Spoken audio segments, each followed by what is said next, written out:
Hello everyone, welcome back to another episode. We're in beautiful Austin, Texas. We just landed here. We're coming to check out John from Reef Works. After this, we're gonna go to the show in Reefapalooza to go set up. We got a booth, so hopefully we'll see you guys this weekend.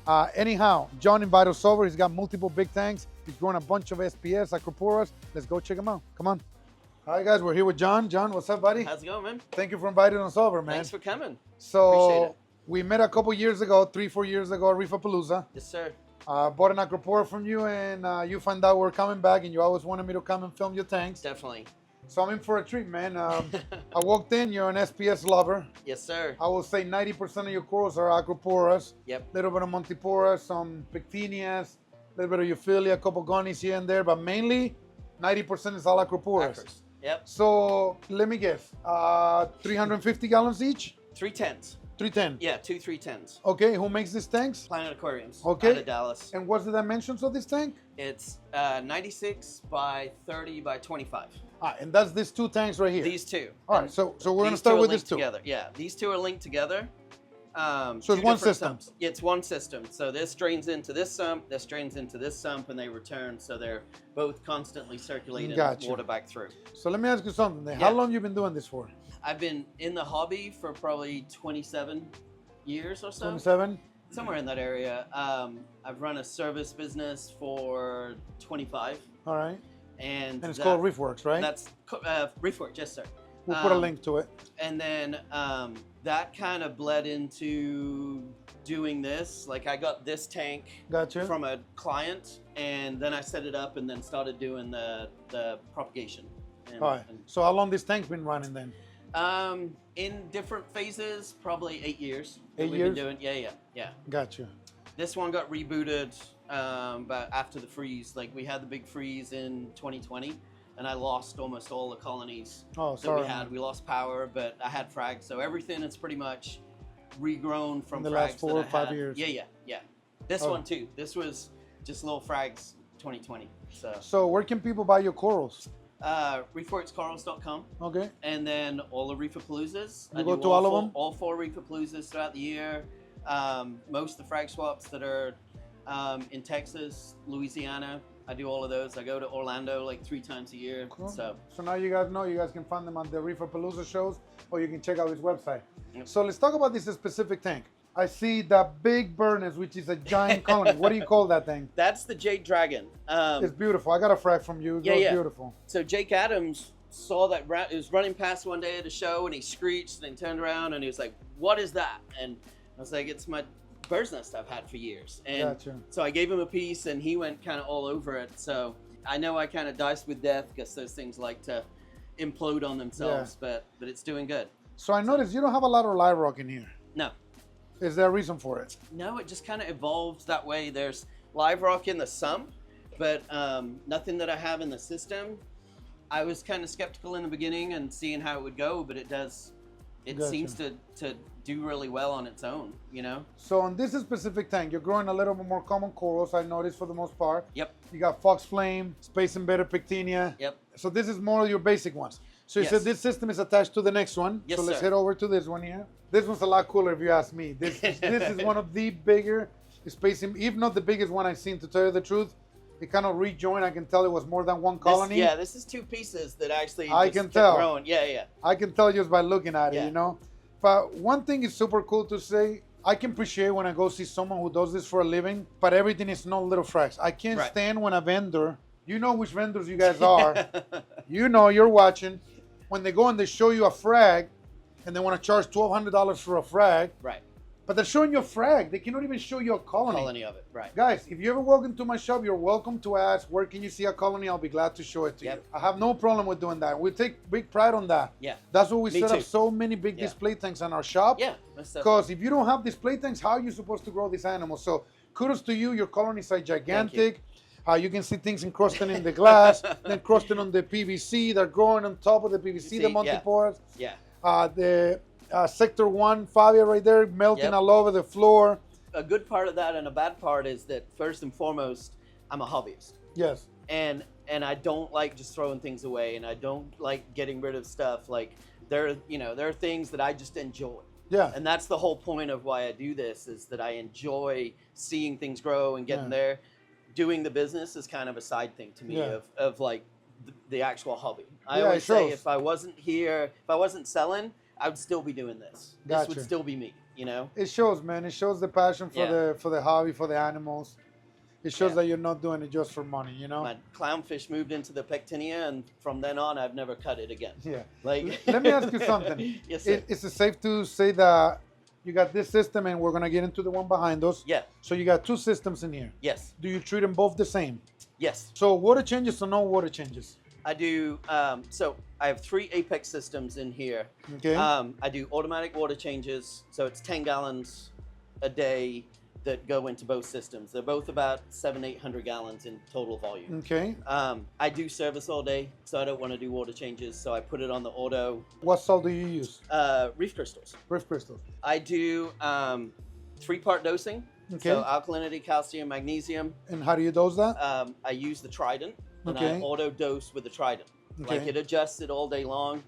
Everybody's kind of skeptical about that, but I've got a lot of codes in there, a lot of things, so it's fail safes. I have 30-something clients doing the exact same process. And you got it down to a yeah, science. I've got it down, and it works. And what brand chemicals do you use? I actually use Fritz as the dry chemical because I use so much of it for clients and for me. Okay. And then BRS for the magnesium, because that's the easiest way of doing that one. I element dose, so I do about 15 elements every day, based off the ICP results that I do once a month. All right. Every 4 to 6 weeks. Gotcha. Somewhere around there. Numbers, I run 7.5 alkalinity, 400, 420 calcium, 1350 magnesium. pH is basically between 8.2 to 8.5, 8.6 peaks of the day. I do Korkwasser overnight and then evaporate only overnight. It just doses in there also through the Apex. So I do about 13,000 mils per day of Korkwasser that goes in the system. Nitrate, 10 to 15. Okay. Phosphates? Phosphates, I aim for 0.1, 0.1, but I'll be anywhere from 0.1 to 0.2, 0.25, depending on the time of the week and what I do. Little on the higher side. I run on that 100 to 1 kind of ratio. Gotcha. So 15 nitrate, 0.15 on phosphate. You know me, I always preach to people, say, don't chase numbers so much, just chase stability. Yes. Because I've seen beautiful tanks with 0 nitrate, I've seen beautiful tanks with 30 nitrates. Yes. Yeah. So it's like whatever you call, I think aquaporas more than anything, they want stability. Yes. They're pretty resilient. A lot of people give them they're harder than what people give them credit for. Yeah. So you were telling me about your fish in here with the phosphates. Uh-huh. So you got a really cool fish in here. You got a big old tomato clown back there. Yep. You got a huge Villamingi. Yep. The Giardini Selfin. Yep. What do you feed them? I do Spectrum pellets every morning. A lot of these things are because that's what I use for clients. It works well in an automatic feeder, so I just do the same thing.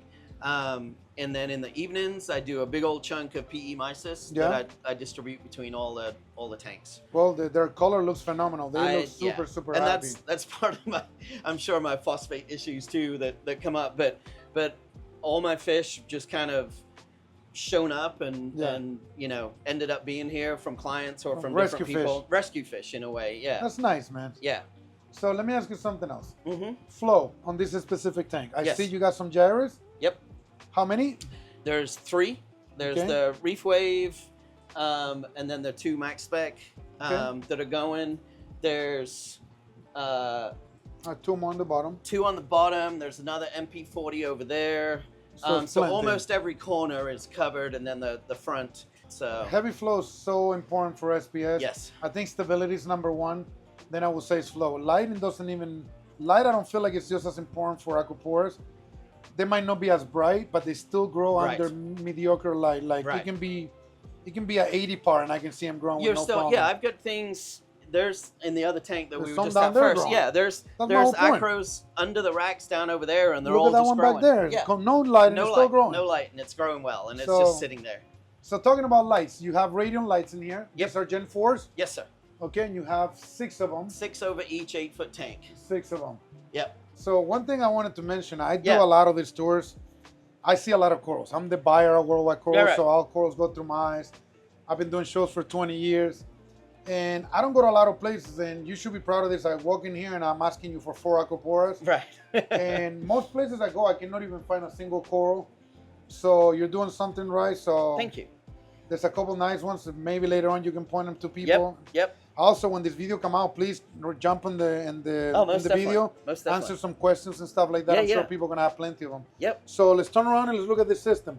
So this is your main system, I will say. This is my baby. This is your baby. How big is this tank? This is 540 gallons.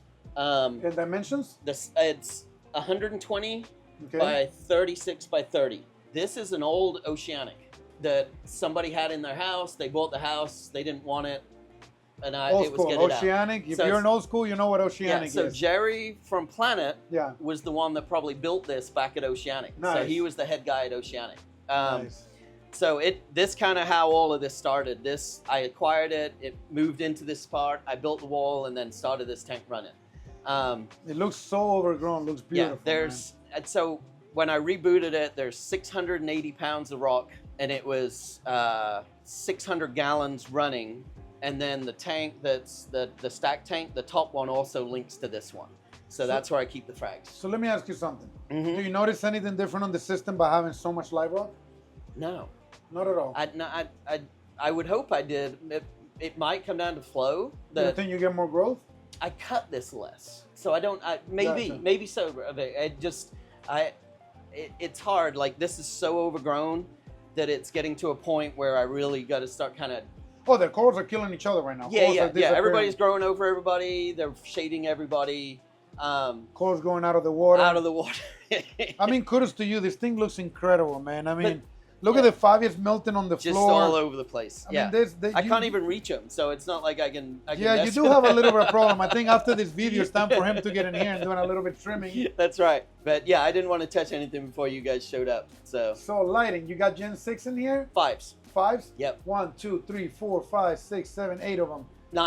I think there's 9. Yep, 9 on there. And what are those little... This is one T5 Blue Plus, and I just put it on one day, and I don't think it makes a big difference. Yeah, you don't think I haven't taken it off. So what I'm finding though is how this is, and I've considered getting more and then doing 2 rows because I'm finding that there's a lot of shading in the front. Yeah. And those they're coming down, so I'd rather have 2 rows where I'm getting some front and back kind of mixing. Yeah, I tell you the truth, in a tank this size, you could use a little more light. Yeah, I believe so. But I'm getting here in the middle of the tank, I'm getting 350.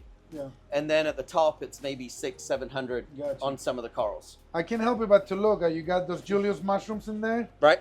You literally must have 200 on at least, rock. Yeah.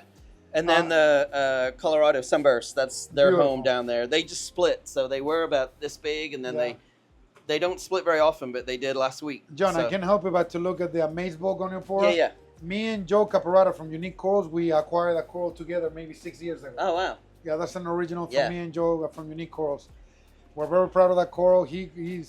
We lost it on the beginning. He kept it alive, and now we've been growing it for quite a while. It's we got beautiful. about 5 frags that we're growing. I'd say now that's what turned my tank into a mixed reef. Yeah, there you go. Couple LPS.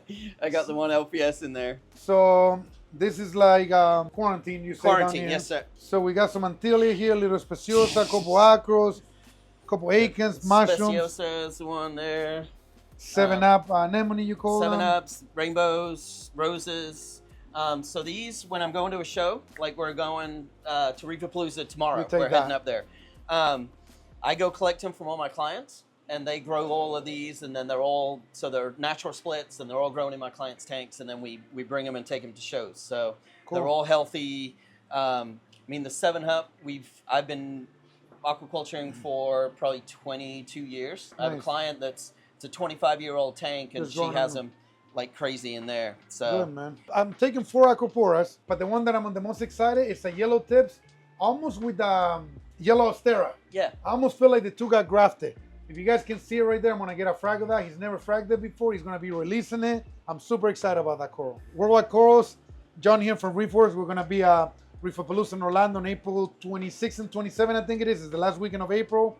End of June, we're going to be in New York. And then end of August, we're going to be in California. So if you happen to be close to any of those shows, I suggest you make it there, guys. So I'll be there. Yeah, so John, Thanks, Thank you for inviting us over, for coming. Systems look phenomenal. I'm super excited. Keep up the good work. Yes, sir. Hopefully, I get some of those frags from you. Yeah. We'll work that out. Guys, if you guys enjoyed this episode, give us a thumbs up. Subscribe to the channel. Post some comments below with some questions.